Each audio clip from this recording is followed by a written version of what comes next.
वास्तविक घरकुलाची वास्तू कशी असावी, घरातील अंतर्गत रचना, रंगसंगती, सुविधा याविषयी अनभिज्ञ असणाऱ्या लाभार्थ्यांना डेमो हाऊसद्वारे माहिती दिली गेली. त्यासाठी कमी खर्चात, कमी जागेत अत्याधुनिक तंत्रज्ञानाचा वापर करून भूकंप प्रतिरोधक व पर्यावरण पूरक डेमो हाऊस उभारण्यात आले. याच प्रकारे शासनाच्या विविध आवास योजनेतून घरकुले उभी राहावीत असा यामागे शासनाचा मानस होता. यातून लाभार्थ्यांमध्ये घर बांधकामाचा दृष्टिकोन विकसित केला गेला. परंतु परंपरागत घरकुलापेक्षा आदर्श घरे किंवा मॉडेल हाऊसेस कशी निर्माण करता येतील याविषयी विचार करणे गरजेचे होते. आवश्यकता पडली तर आम्ही राज्याची अजून एक स्कीम तयार करू, पण आपलं राज्य हे पहिलं असलं पाहिजे की ज्याच्यामध्ये एकही बेघर नाही.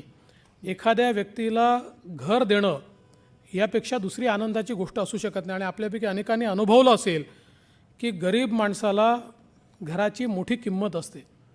आपण त्याला देतो, त्याच्यासोबत तो आपल्या पदरचे 2 पैसे लावून त्याला चांगला रंग देतो, 2 चांगल्या गोष्टी तिथे वापरण्याचा प्रयत्न करतो. आणि तो ज्यावेळेस त्या घरामध्ये प्रवेश करतो त्यावेळेचा त्याचा जो आनंद असतो तो मला असं वाटतं की कुठल्याही पुरस्कारापेक्षा मोठा असतो.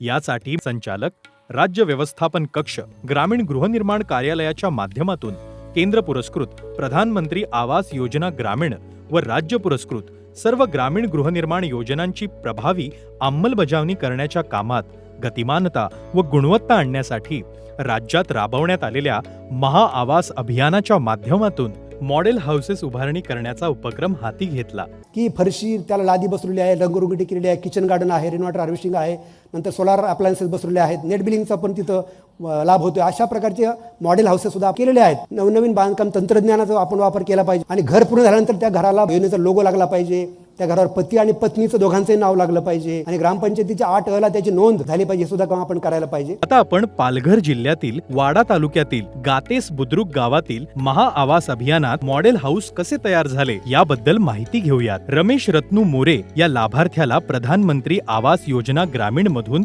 घरकुल मंजूर झाले. घराची सजावट आणि इतर सोयी सुविधा रोटरी संस्थेने अर्थसहाय्य केले. यामुळे घरकुलास लाईट, रंगरंगोटी, फरशी, किचन ओटा, दारे, खिडक्या, शौचालयात स्टाईल्स बसवण्यात आल्या. तसेच घरकुलाच्या आवारात परसबाग, रेन वॉटर हार्वेस्टिंग सारख्या सुविधा उपलब्ध करून दिल्या. प्रथम माझं घर एकदम कच्चं होतं. पहिलं म्हणजे भिंती वगैरे सब पडायला आल्या होत्या. खाली पावसाळ्याच्या दिवशी ओल वगैरे यायचा, त्यामुळे आमचं राहणं मुश्किल झालं होतं. मला प्रधानमंत्री आवास योजनेमुळे 1,20,000 रुपये प्राप्त झाले. 20,000 रुपये मजुरी मिळाली. शौचालयासाठी मला 12,000 रुपये मिळाले होते. नंतर रोटरी क्लब तर्फे मला 70,000 रुपये प्राप्त मिळाले. त्याच्यामध्ये किचन ओटा, रंगरंगोटी, फरशी वगैरे हातून भरून प्लास्टर वगैरे करून घेतलं. आता आम्ही व्यवस्थितपणे आम्ही 2 जण इथे राहतो.